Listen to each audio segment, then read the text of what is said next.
So there's a lot of talk about improving healthcare, moving it into a preventative aspect as opposed to curative. Specifically for my interest, being someone who wants to be a social worker, I have a lot of interest in mental health. And so when you have to look at mental health within a preventative perspective, you have to look at mental health in the beginning, which is primarily with young people, which means if you think about what takes up young people's lives is school. So today we're going to look at how schools can be community health outreach members. So first, let's take a look at what exactly community outreach would be like. Community outreach is a holistic collaborative approach, which means that as opposed to looking at mental health as just being one specific psychologist working with an individual or something, it's an entire effort between all different entities. It involves spreading information of referring to different sources depending on the problem, and it also utilizes members, all the members of the community as a liaison. Why do we need mental health outreach? This is looking specifically at my community of Columbiana County, being it's a very typical rural, impoverished area who needs mental health outreach. We are ranked in the bottom 25th percentile in suicide rate, and social emotional support, which is what people have reported, and poor mental health days recorded.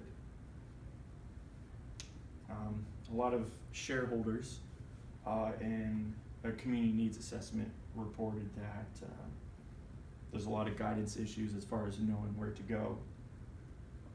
There's also the general problem of being curative as opposed to preventative in all aspects of health, and particularly poverty and access, which I'm going to expand upon here because those are two really important things. Poverty in our community, 50% of our households are under the 200% federal poverty line, which is roughly $28,000 per individual. A little over 43% of students receive free or reduced lunches.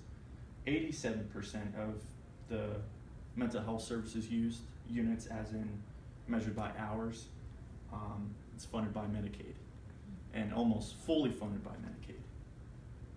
Access in our community, there's a general satisfaction with our services in our community. There's a problem with traveling even within the community and outside of it. We have a great lack of psychiatric services. Only 21% of youth services are used in Lisbon, 41% using East Liverpool. So we have a majority of people moving outside of the county to get services. So these pose a big problem with people having problems affording mental health services or even getting it. Now, how are schools involved in mental health? First, you have the students. Almost half of all mental health illnesses start in the mid-teens. So if we want to have a preventative approach, this is the place to start. 1 in 5 teens have symptoms of distress, which is not good. 10% of our students utilize services already. Now those are the students using them. There's also a huge population who probably need them but can't due to poverty or accessibility. Mental health, poor mental health is a significant barrier for academic performance. So it puts a strain on the school. That's how it affects it. And the faculty, obviously, you have teachers working 8 hours a day, 5 days a week with the students. They are the eyes and ears of the students' lives. Outside of school, you have some family time, a lot of recreational time, this is the place to approach, mental health. And as I said before, it's an increased pressure for academic scores. Because at the end of the day, most schools are judged by performance. And if we don't holistically look at the individual's well-being, that won't bode well for performance. Here's a quote from a man who used to work with mental health in schools. He said most schools don't have adequate support to respond to a situation that requires skilled crisis intervention and other services. So those are two main things we should look at. So improving upon this, what would it look like? Based upon the National Alliance on Mental Illness, they've outlined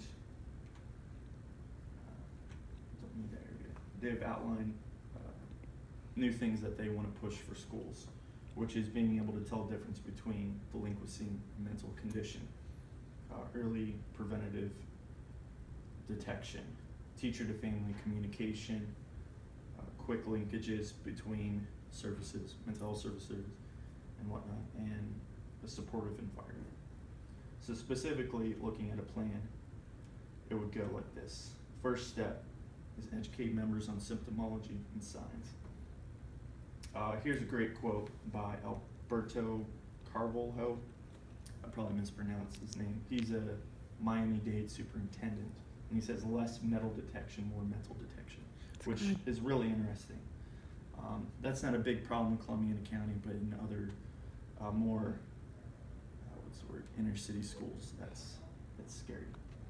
So the question is, can teachers successfully identify whether a student may have a mental illness or disorder?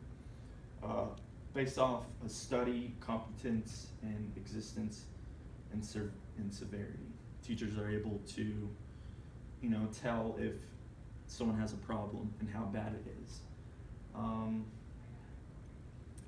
There tends to be an increased concern over behavioral symptoms as opposed to emotional symptoms, mostly because that's what affects them most.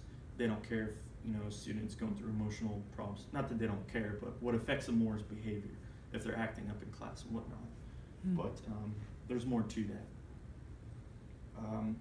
Teachers are able to, actually they're not very good at differentiating gender qualities. Mostly they recognize girls have more emotional problems. They kind of leave that away. Guys are the main focus because behavioral outbursts. But there's a further needed timely manner and timely action, which is to say, if a student's going through a problem, I'm not sure what to do. There's that. And so the solution for that is educate teachers on symptomology. Contract with local professors just to have conversations about warning signs and whatnot. So you would offer weekly presentations, be able to distinguish between behavioral and emotional distress, and emphasize gender differences. So that way teachers can be more educated. Provide in-school resources. The National Institute on Mental Health has a lot of good information to post around the school as a constant educational reminder. Stipulate students' rights and confidentiality.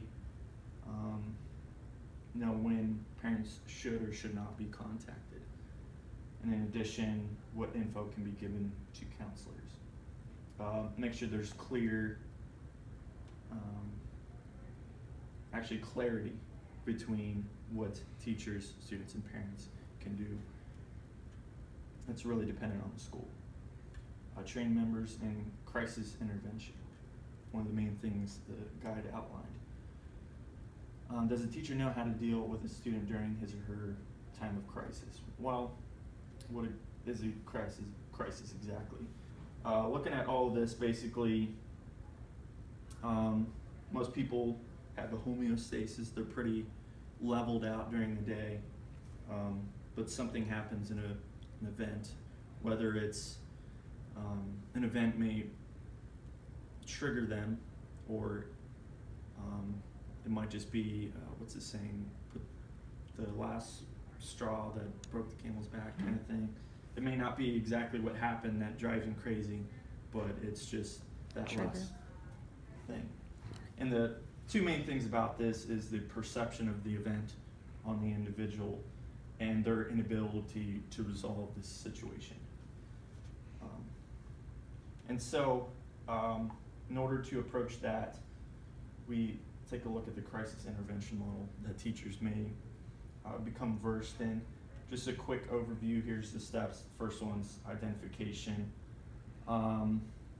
Mostly for the individual, the identification would allow, it'd be very cathartic for them to, unload and everything. And then for the teachers, it allows them to listen and it'll build some trust.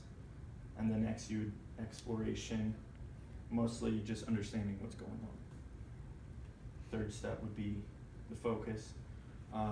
Usually a person might rattle off a bunch of things and you need to get them to focus on one main thing. After that, you start brainstorming solutions.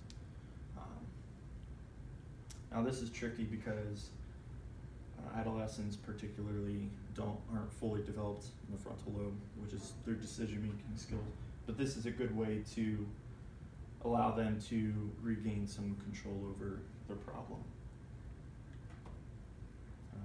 And then they'll implement that plan. Maybe help them with trying to complete that.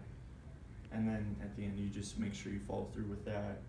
Make sure you provide support for them. This is used widely among suicide hotlines and other situations. But another popular one is dealing with women who are rape victims. This is something we particularly use. Third step, awareness of resources and referrals. Have good communication between school counselors, faculty, and particularly in our area, the Mental Health Recovery Services Board, which oversees all publicly funded mental health services. So if you need to refer a student, where they go to an individual counseling, family therapy. I mentioned leadership advocacy here because you can't particularly tell a student, hey, I think your whole family needs to go to counseling. So at least get the students to, they will become the leader in determining that. Be like, do you think your family needs counseling? They may say yes and be like, okay, we'll kind of allow you to be a leader for your family, basically, or addiction services, because drug use does start pretty early. Stipulate referral liabilities. This really depends on the relationship between mental health services and the school, as far as what works in referring to them. Expulsion substitution, that's pretty basic there. Try to do everything you can to make sure expulsion's the last resort. And even to go a little further, team up with local Medicaid advisors. Evaluation will have two main things: explicit measures and implicit measures. Basically, explicit will be, your demographics, how many people have been referred, how many people have been bridged to a service or successfully referred, and some of the crisis cases. Implicit measures will be incident reporting, how many incidents were there, the severity. Also, environmental satisfaction survey, basically seeing what the school faculty and the students think of this new push for understanding mental health. And also looking at academic performance, see if this is impacted by this plan. And then As a recap, it's important to focus on mental health because looking at it within the school system is the perfect place for a preventative approach. Steps can be taken, mostly because it's been reported that there's a lack of familiarity and efficiency with dealing with mental health in the schools. So if you have a staff of the staff as a knowledgeable prevention team, if you have increased awareness and care and more communication between members, you can have a much more solid school environment. And then we'll make sure that we evaluate this plan either to improve upon it or to change it in reaction to whatever results you get. I think by following this plan, we'll be able to put much more emphasis in mental health care, integrate more people into it, so it's not just specific counseling centers problem, it's the community problem. So at the end of the day, you're bolstering the community as a whole. And I think that's a good way to solve the problem. And the first step is going within the schools. Thank you.